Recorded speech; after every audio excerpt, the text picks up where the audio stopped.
sometimes it's just been so natural. Things aren't looking good for Pastor Joel Osteen. For decades, Joel Osteen has been one of the most recognizable faces in American Christianity. The smile, the stadium, the best-selling books, the television broadcasts reaching tens of millions of homes across the globe. From the outside, it all looks like the living embodiment of the prosperity gospel he preaches. A man blessed beyond measure, standing before his flock in a converted sports arena and telling them that God wants them to live their best life. But lately, the cracks in that polished surface have been getting harder to ignore. The controversies are piling up. The criticism is getting louder. The pews, while still filled, are no longer quite as packed with the same breathless enthusiasm they once held. And a growing number of observers, theologians, journalists, former church members, and ordinary Americans are beginning to ask a question that would have seemed almost unthinkable just a few years ago. Is the Joel Osteen era finally coming to an end? To understand where things stand today, you have to go back to the beginning. Joel Osteen was born on March 5, 1963, in Houston, Texas, the fifth of 6 children raised in a home where faith was not just practiced, but absolutely central to every waking moment. His father, John Osteen, had walked away from the Southern Baptist tradition in the late 1950s, following a profound spiritual crisis sparked by the birth of a daughter, Lisa, who came into the world with severe medical challenges. That experience drove John and his wife Dodie toward charismatic Christianity, toward the idea that God could heal the sick, provide for the poor, and turn any life around if the believer only had enough faith. In 1959, John Osteen founded Lakewood Church in a converted feed store on the outskirts of Houston, with just a handful of plastic chairs and an unshakable conviction that something large was beginning. Joel grew up watching all of it. He watched his father preach. He watched the congregation grow from a few hundred people into thousands. He watched his siblings step into ministry roles of their own. And yet Joel himself stayed stubbornly in the background. He was not the preaching type, he insisted. He was the technical type. In 1981, after finishing high school at Humble High, he briefly enrolled at Oral Roberts University to study radio and television production, but left before completing his degree. By 1982, he was back in Houston, and he threw himself into building Lakewood's television ministry from the ground up. For the next 17 years, Joel Osteen existed almost entirely behind the camera. He edited his father's sermons. He chose the lighting. He managed the broadcast schedules. He reportedly kept detailed notes on which suits his father wore on which Sundays, so there would be no awkward visual repetitions on television. He was meticulous, talented, and completely invisible to the public. That invisibility ended with terrible abruptness. On January 17, 1999, John Osteen convinced his son to finally step behind the pulpit and deliver a sermon. Joel agreed, reluctantly. 6 days later, John Osteen died of a heart attack. The sermon Joel had just preached was the last one his father ever heard. Almost overnight, a man with no formal theological training, no seminary education, and virtually no preaching experience found himself responsible for a congregation of 6,000 people. By nearly every measure, it should have been a disaster. Instead, it became something no one quite anticipated. Within 5 years, weekly attendance at Lakewood Church had exploded from around 8,000 people to somewhere between 25 and 30,000. Joel's sermons were different from anything Houston had heard before. There was no fire and brimstone. There were no lengthy expositions of Scripture. There was no dwelling on sin or guilt or the terrifying weight of divine judgment. Instead, there was warmth. There was hope. There was a man in a well-fitted suit smiling at you and telling you that God had a plan for your life, that better days were ahead, that you were not broken and not forgotten. Critics called it lightweight. His congregation called it a lifeline. The growth continued at a pace that stunned even the most seasoned observers of American religious life. In 2003, Lakewood struck a deal with the city of Houston to lease the Compaq Center, the former home of the NBA's Houston Rockets. The lease cost $12 million for 30 years. The renovation transformed the arena into a church at a cost that ultimately approached $95 million. Waterfalls were installed. 5 interior floors were constructed. Miles of carpet were laid. Broadcast studios were built. When the new Lakewood Church opened its doors on July 16, 2005, 16,000 people filled every seat. Millions more watched on television.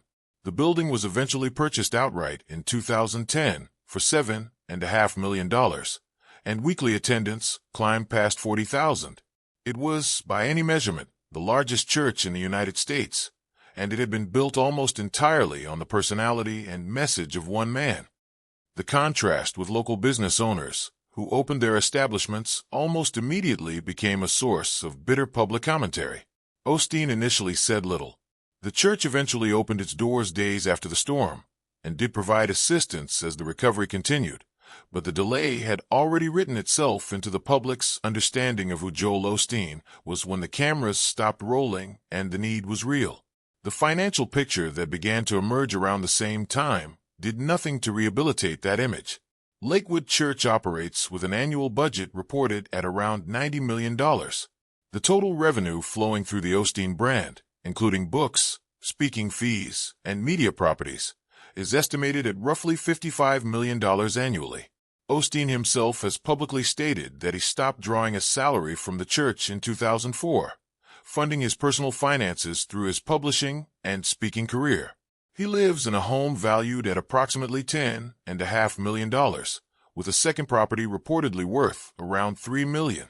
These figures alone generated considerable commentary, though Osteen and his supporters would argue that his personal wealth derived from legitimate business activity rather than from the donations of his congregation.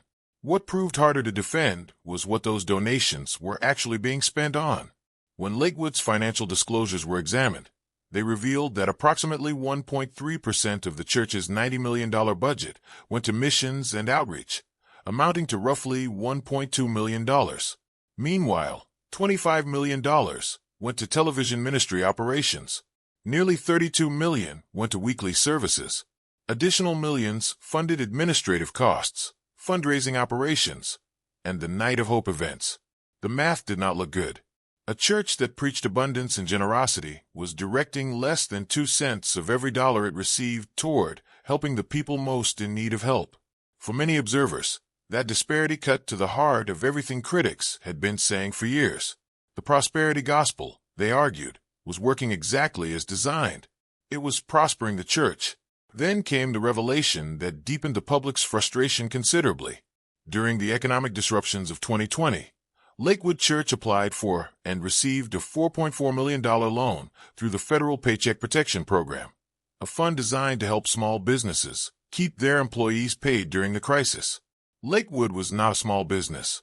It operated with a $90 million annual budget and had access to reserves that most actual small businesses could only imagine. The church ultimately returned the money in full after the public outcry became impossible to ignore, and representatives stated that none of the funds had gone to Joel or Victoria Osteen personally. But the episode crystallized a broader unease about the relationship between American megachurches and financial accountability. Because churches in the United States are not required to disclose their finances to the IRS the way other nonprofit organizations are, congregants and the general public have almost no way of knowing where the money goes. Lakewood's voluntary disclosures revealed a spending pattern that many found troubling. The absence of mandatory transparency made it impossible to know how many other megachurches were operating under similar priorities. The legal complications added another layer. In 2011, a music licensing dispute resulted in a lawsuit filed against Lakewood and the Osteens after the church allegedly continued using a musical composition past the expiration of its license. The group sought $3 million in damages. The court ultimately sided with Lakewood in 2012, but the case shone a light on the sprawling complexity of running what had become, in every practical sense, a religious media corporation. The sheer scale of the operation, the television deals, the publishing contracts, the merchandise lines, the arena events, the digital platforms, had transformed Lakewood into something that bore very little resemblance to the small congregation John Osteen had started in a converted feed store with a vision and 234 folding seats. But none of the controversies that preceded it quite prepared the public for what happened on February 11, 2024. On that Sunday afternoon, a woman named Janess Moreno entered Lakewood Church carrying an AR-15 rifle and accompanied by her 7-year-old son. She claimed to have a bomb in her backpack. At approximately 1:53 in the afternoon, she opened fire in a hallway, discharging around 30 rounds before off-duty police officers working security returned fire and killed her. A 47-year-old man was struck by gunfire. A 57-year-old volunteer was shot in the hip and survived. And Moreno's young son, Samuel, was shot in the head during the chaos. The child required 2 emergency surgeries. Surgeons removed a portion of his skull. He lost significant function in his frontal lobe, and for weeks after the shooting, he remained too fragile for doctors to properly assess the extent of the neurological damage. His grandmother, who raised him after the incident, provided heartbreaking updates to the public as the recovery stretched on. Samuel survived, but the road ahead was long and uncertain. The questions that followed the shooting were pointed and painful.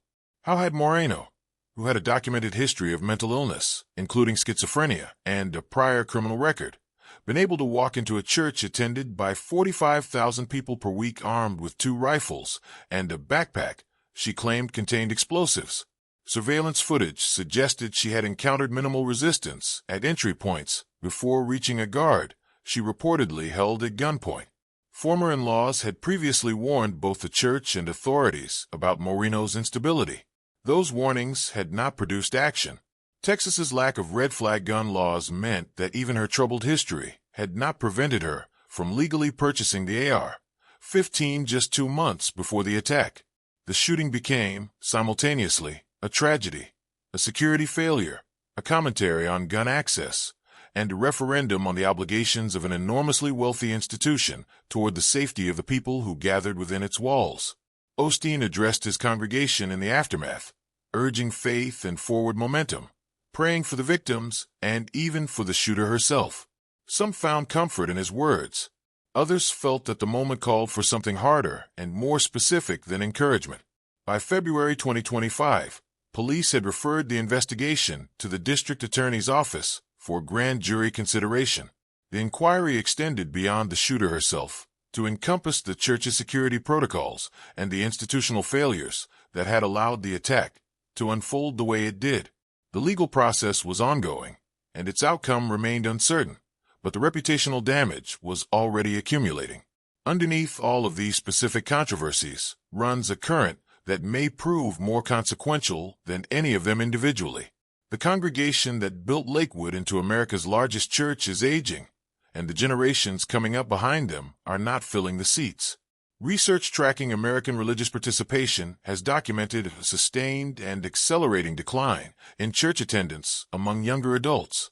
Only around 16% of millennials attend church on a regular basis. Among Generation Z, that figure drops to approximately 15%, the lowest level of regular religious participation recorded in American